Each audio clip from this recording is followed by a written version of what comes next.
আমরা বলতে পারি এই হাদিসটা জাল, এই মর্মে কোনো দলিল নাই, এই সাহসটা কাউকে আল্লাহ দেয়নি। একজন বক্তা বলছে যে কত সাহস করে বলছে যে আদম আলাইহিস সালামের সৃষ্টির পরে একাকী হয়ে গেলেন, তো আল্লাহ সুন্দরী এক মহিলা তৈরি করলেন, নাম হাওয়া। কিন্তু আদম আলাইহিস সালাম ফেলফেলা তার দিকে তাকায়, একবার তার গায়ে হাত দিতে যায়, আল্লাহ বললেন যে এই আদম হাত দিও না, এখনো তো বিয়েই হয়নি, বিয়ে করতে হলে মোহর লাগবে। মোহর কি? শেষ নবীর উপরে 10 বার দরুদ পড়ো। এটা যে আদম আলাইহিস সালামের উপরে কত বড় মিথ্যাচার। একজন নবী, জাতির পিতা, মুসলিম জাতির পিতা আদম আলাইহিস সালাতু ওয়াস সালাম, তিনি নাকি সুন্দরী মহিলার দিকে হাত বাড়ায়। নাউজুবিল্লাহ। ইসলামপন্থী বলতে আমরা সবাই বুঝি মাজার পূজারী, কবর পূজারী, পীর পূজারী, খানকা পূজারী। নাউজুবিল্লাহ। আস্তাগফিরুল্লাহ। বেদাতের মধ্যে নিমজ্জিত। ইসলাম বলতে বুঝি বর্তমান আধুনিক জাহিলিয়াতের মধ্যে বহু মানুষ নিমজ্জিত। তো সেই মানুষটা কই? যখনই আপনি হক কথাটা বলবেন, স্পষ্ট ভাষায় যখন বলবেন, স্মৃতিসৌধে গিয়ে নীরবতা পালন করলে ঈমানও যাবে, ইসলামও যাবে, ইসলাম থেকে খারিজে কাফের হয়ে যাবে। আমাদের চেতনা এবং আমাদের অবস্থান, আমরা এটা আজকে খুতবায় বিশ্লেষণ করব ইনশাআল্লাহ। আমরা যে সালাফি আকীদা ধারণ করি, আমরা যে আহলুল হাদিস আকীদা ধারণ করি, আমাদের আসলে চেতনাটা কেমন, আর আমরা বর্তমানে কি অবস্থায় রয়েছি। আল্লাহ রাব্বুল আলামিন সূরা আরাফ 181 নম্বর আয়াতে বলছেন, ওয়ামিম্মান খালাকনা উম্মাহ ইয়াহদুনা বিল হক ওয়া বিহি ইয়াদিলুন। আমি যত উম্মাহকে সৃষ্টি করেছি, যত কাফেলাকে সৃষ্টি করেছি, তার মধ্যে একটি মাত্র কাফেলা আছে মানুষদের মধ্যে, ইয়াহদুনা বিল হক, যারা হক পথে পরিচালিত হয়। লক্ষ কোটি কোটি মানুষ থাকবে, কিন্তু সবাই হকের পথে পরিচালিত হবে না। এটা আল্লাহ নিজেই সাক্ষী দিচ্ছেন, ইয়াহদুনা বিল হক, যারা হক পথে পরিচালিত হয়, ওয়া বিহি ইয়াদিলুন, এবং দাওয়াতের মাধ্যমে সেই হককে প্রতিষ্ঠা করার সংগ্রাম করে। এই দুইটা বৈশিষ্ট্য আল্লাহ রাব্বুল আলামিন এই আয়াতের মধ্যে উল্লেখ করেছেন। পৃথিবীর যত মুফাসসির, একবার প্রাচীন মুফাসসির ইবনু আব্বাস সাহাবীদের মধ্যে সবচেয়ে কোরআনের ব্যাপারে জ্ঞানী ছিলেন, যার ব্যাপারে আল্লাহর রাসূল দোয়া করেছিলেন। এরপরে ইমাম তাবারি রহিমাহুল্লাহ, এরপরে ইমাম ইবনু কাসির রহিমাহুল্লাহ, এরপরে ইমাম কুরতুবী, ইমাম শাওকানি, আরো যত মুফাসসির, তারা এই আয়াতটি উল্লেখ করে একটা হাদিস পেশ করেছেন, যেটা সহিহ মুসলিমের 1920 নম্বর হাদিস। যে আয়াতটা তেলাওয়াত করলাম, অনুবাদ করলাম, এটা আবারও বলছি। আল্লাহ বলছেন, ওয়ামিম্মান খালাকনা উম্মাহ, আমি যত কাফেলাকে সৃষ্টি করেছি, যত দল পৃথিবীতে আছে মানুষের মধ্যে, তাদের মধ্যে মাত্র একটি কাফেলা থাকবে, ইয়াহদুনা বিল হক, যারা হক পথে পরিচালিত হবে, ওয়াবিহি ইয়াদিলুন, এবং আল্লাহ প্রদত্ত দিন ওহী বা হকের আলোকেই দাওয়াতি কাজ করবে এবং সমাজে ইনসাফ প্রতিষ্ঠা করবে।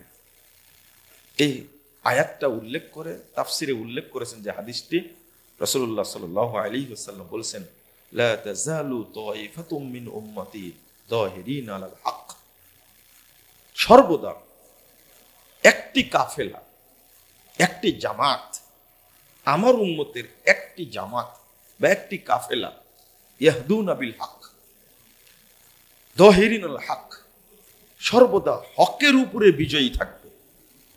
লা ইয়াদুররুহুম মান খাযালাহুম হাত্তা ইয়াতি আমরুল্লাহ ওয়া হুম কাযালিক। তাদেরকে কোন শক্তি ক্ষতি করতে পারবে না। কিয়ামত চলে আসবে, পশ্চিম আকাশে সূর্য উঠবে, কিন্তু আল্লাহর এই কাফেলা বিজয়ী হিসাবেই থেকে যাবে। বলুন আলহামদুলিল্লাহ। এই হাদিসটা এতটাই শক্তি যোগায়, এই হাদিসটা সালাফি বা আহলুল হাদিসরা ছাড়া কেউ অনুবাদ করার সাহস পায় না। আপনি কারো মুখে শুনবেন না এই হাদিস, অথচ সহিহ মুসলিমের হাদিস। রাসূলুল্লাহ সাল্লাল্লাহু আলাইহি ওয়াসাল্লাম বলছেন, বাদাল ইসলামু গরীবা ওয়া সায়াউদু কামা বাদা। ইসলাম গরিবী হালাতে প্রবাসী হিসাবে অল্প কিছু সংখ্যক মানুষের মাধ্যমে যাত্রা শুরু করেছিল। সায়াউদু কামা বাদা, ইসলাম আবার ওই অল্প সংখ্যক মানুষের মধ্যে চলে যাবে। ফাতুবা লিল গুরাবা। রাসূল সাল্লাল্লাহু আলাইহি ওয়াসাল্লাম বলছেন এবার, তবে ওই অল্প সংখ্যক প্রবাসী মানুষদের জন্যই রয়েছে জান্নাতে প্রতিষ্ঠিত তওবা গাছের সুসংবাদ। আল্লাহ রাসূল বলছেন ফাতুবা লিল গুরাবা, তাদের জন্য রয়েছে সুসংবাদ। জান্নাতে যে বিশাল একটি গাছ আছে, তওবা গাছ, এই গাছের ছায়ায় সবাই আশ্রয় গ্রহণ করতে পারবে না, সবাই যাবে না। আল্লাহ রাসূল এদের পরিচয় সম্পর্কে বলছেন, এরা কারা? মুসনাদে আহমদের মধ্যে এসেছে ১৬,৬৩৬ নম্বর হাদিস। আল্লাহ রাসূল বলছেন, ওয়াহুমুল্লাযীনা ইউসলিহুন মা আফসাদান নাসু মিন বাদি মিন সুন্নতি।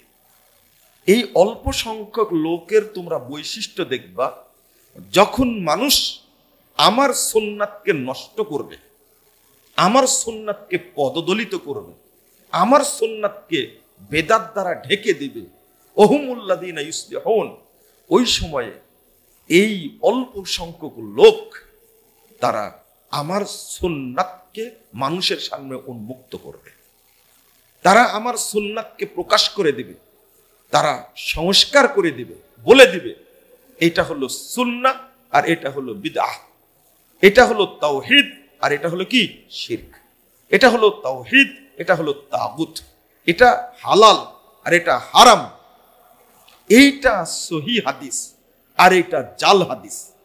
এই কথাগুলো পৃথিবীতে এক শ্রেণীর মানুষ বলে, যাদেরকে বলা হয় সালাফি বা আহলুল হাদিস। বলেন আলহামদুলিল্লাহ। কারো সাহস হয় না। আমরা বলতে পারি এই হাদিসটা জাল, এই মর্মে কোনো দলিল নাই, এই সাহসটা কাউকে আল্লাহ দেয়নি। একজন বক্তা বলছে যে কত সাহস করে বলছে যে আদম আলাইহিস সালামের সৃষ্টির পরে একাকী হয়ে গেলেন, তো আল্লাহ সুন্দরী এক মহিলা তৈরি করলেন, নাম হাওয়া। কিন্তু আদম আলাইহিস সালাম ফেলফেলা তার দিকে তাকায়, একবার তার গায়ে হাত দিতে যায়, আল্লাহ বললেন যে এই আদম হাত দিও না, এখনো তো বিয়েই হয়নি, বিয়ে করতে হলে মোহর লাগবে। মোহর কি? শেষ নবীর উপরে 10 বার দরুদ পড়ো। এটা যে আদম আলাইহিস সালামের উপরে কত বড় মিথ্যাচার। একজন নবী, জাতির পিতা, মুসলিম জাতির পিতা আদম আলাইহিস সালাতু ওয়াস সালাম, তিনি নাকি সুন্দরী মহিলার দিকে হাত বাড়ায়, নাউযুবিল্লাহ, আস্তাগফিরুল্লাহ। অথচ আল্লাহ বলছেন হাওয়াকে তার স্ত্রী হিসাবে আল্লাহ তৈরি করেছেন। অখলাকা মিনহা জাওজাহা, আল্লাহ নিজে বলছেন তাকে সাধারণ মহিলা হিসেবে আল্লাহ সৃষ্টি করেননি, তাকে সৃষ্টি করেছেন তার স্ত্রী হিসাবে। বিয়ে লাগবে কেন? এটা একটা মিথ্যাচার। এটা আমরা বলতে পারি, আহলুল হাদিসরা বলতে পারে এই কাহিনীটা হলো মিথ্যাচার, এছাড়া অন্য কেউ সাহস করে বলতে পারবে না। এই লকবটা, এই উপাধিটা, এই সুনামটা মুহাম্মদুর রাসূলুল্লাহ সাল্লাল্লাহু আলাইহি ওয়াসাল্লাম নিজে বলছেন, ওয়াহুমুল্লাযীনা ইউসলিহুন মা আফসাদান নাসু মিন বাদি মিন সুন্নতি। এই অল্প সংখ্যক লোক তারাই, যখন মানুষ আমার সুন্নাহকে নষ্ট করবে, এই সমস্ত লোক তাদেরকে সংশোধন করে দিবে। বলুন আলহামদুলিল্লাহ। পৃথিবীতে যারা এই দাওয়াতি কাজ পরিচালনা করে আসে, যুগ যুগ ধরে তারা নির্যাতিত হয়, অপমানিত হয়, রাসূল সাল্লাল্লাহু আলাইহি সাল্লাম বলছেন, ইন্না মিন ওয়ারাইকুম জামানা সাবরিন, 10,194 নম্বর হাদিস, তাবরানী কাবিরের মধ্যে এসেছে। সাহাবীরা শুনে রেখো, তোমাদের পরপরই একটা যুগ আসবে, ধৈর্যের যুগ। এই যুগে আমার সুন্নাতের উপরে কেউ প্রতিষ্ঠিত থাকতে পারবে না, খুব কষ্ট হবে, তারা অত্যাচারিত হবে, তারা নির্যাতিত হবে। সুন্নাত মানলেই তাদেরকে অপমান অপদস্থ করা হবে। মুহাম্মদ রাসূলুল্লাহ সাল্লাল্লাহু আলাইহি ওয়াসাল্লাম বলছেন, লিল মুতামাসসিকি ফি, ওই যুগে যে ব্যক্তি আমার সুন্নাহকে শক্ত করে হাতে দাঁতে কঠিনভাবে ধরে থাকবে, ফালাহু আজরু 50 শাহীদা, তার জন্য 50 জন শহীদের মর্যাদা রয়েছে। একজন দুইজন না। কখন? আজকে দেখবেন সুন্নাতের উপরে প্রতিষ্ঠিত লোকের সংখ্যাই পাওয়া যাবে না, নেই বললেই চলে, নেই বললেই চলে। সবাই শিরিক এবং বেদাতের মধ্যে নিমজ্জিত। ইসলামপন্থী বলতে আমরা সবাই বুঝি মাজার পূজারী, কবর পূজারী, পীর পূজারী, খানকা পূজারী, নাউজুবিল্লাহ, আস্তাগফিরুল্লাহ। বেদাতের মধ্যে নিমজ্জিত ইসলাম বলতে বুঝি বর্তমান আধুনিক জাহিলিয়াতের মধ্যে বহু মানুষ নিমজ্জিত। তো সেই মানুষটা কই? যখনই আপনি হক কথাটা বলবেন, স্পষ্ট ভাষায় যখন বলবেন, স্মৃতিসৌধে গিয়ে নীরবতা পালন করলে ঈমানও যাবে, ইসলামও যাবে, ইসলাম থেকে খারিজে কাফের হয়ে যাবে, এই কথা কেউ শুনবে? যখনই বলবেন শহীদ মিনারে দাঁড়িয়ে নীরবতা পালন করা হারাম, এটা ইসলামে নাজায়েজ, মুসলিমরা কেবল আল্লাহর সামনে মাথা নত করতে পারে, অন্য কোন মূর্তি বা খাম্বার সামনে মাথা নত করতে পারে না। এই সাহস কেউ করবেও না, কেউ বলবেও না। কিন্তু যখন কোন আহলে হাদিস আলেম, কোন আহলে হাদিস তরুণ বলবে, সালাফি আকীদার ভাই বলবে, তখনই তার ব্যাপারে মামলা হবে, হামলা হবে, তার উপরে আক্রমণ হবে, তাকে অপমান অপদস্থ করা হবে। কিন্তু কথাটা চূড়ান্ত। ইব্রাহিম আলাইহিস সালাতু ওয়াস সালাম বলেছিলেন তার বাপ দাদাকে, মাহাদিহি তামাসিলুল্লাহ আনতুম লাহা আকিফুন, আব্বা এই সমস্ত খাম্বার কাছে দাঁড়িয়ে আপনারা কি করেন? তারা বলেছিল, নাহনু ওয়াজাদনা আবাগানা লাহা আবিদুন আকিফুন, আমরা দেখেছি আমাদের বাপ দাদাদেরকে তারা এই সমস্ত খাম্বার সামনে, মূর্তির সামনে দাঁড়িয়ে নীরবতা পালন করত, কিছু চাইতো। ইব্রাহিম আলাইহিস সালাতু ওয়াস সালাম আল্লাহর কাছে কসম করে বললেন, ওয়াতাল্লাহি লাকিদান্না আসনামাকুম বা'দা আন তুওয়াল্লু মুদবিরিন, যখন তোমরা সবাই মেলায় চলে যাবে অনুষ্ঠান করতে, আমি আল্লাহর কসম করে বলছি সমস্ত মূর্তি খাম্বাকে ভেঙে আমি চুরমার করে দেব। এতে ইব্রাহিম আলাইহিস সালাম বলেছিলেন, ফাজালাহুম জুজাতা ইল্লা কাবীরাল্লাহুম, একটাকে রেখে বাকিগুলো সবগুলো চুরমার করে দিলেন। এই বক্তব্য থেকে তার সাহস পায় না। সাহস না আপনার পারেন কি? নিজে বাপ পীর ছিল, মরে গেছে, সেই পীরের উপরে কবর রচনা করে সারা দেশের মানুষকে মুশরিক বানাচ্ছে, সে কি এই উঁচু কবরের বিরুদ্ধে কথা বলবে? কখনোই না, কখনো সাহস পাবে না। এ সমস্ত মূর্তি পূজা, খাম্বা পূজা, এ সমস্ত কবর পূজা ইসলামে নাই, হারাম। পূজা করতে গেলেই ইসলাম থেকে সে বহিষ্কার হয়ে যাবে, সে আর মুসলিম থাকবে না, সে কাফের এবং মুশরিক হবে, নিঃসন্দেহে মুশরিক হয়ে যাবে। এটা হলো চূড়ান্ত কথা। মুহাম্মদ রাসূলুল্লাহ সাল্লাল্লাহু আলাইহি ওয়াসাল্লাম মক্কা বিজয়ের দিনে যখনই ঢুকে গেলেন, মক্কায় ঢুকলেন, ইবনে মাসউদ রাদিয়াল্লাহু আনহু বলছেন, দাখালান নবী সাল্লাল্লাহু আলাইহি ওয়াসাল্লাম মক্কা ওয়া হাওলাল কাবা 360 নুসুবা, কাবার ভিতরে মূর্তি ছিল না, কাবার ভিতরে মূর্তি ছিল না। আল্লাহ রাসূলের সাহাবী ইবনে মাসউদ রাদিয়াল্লাহু আনহু বলছেন, কাবার চতুর্পাশে 360টি মূর্তি সাজানো ছিল।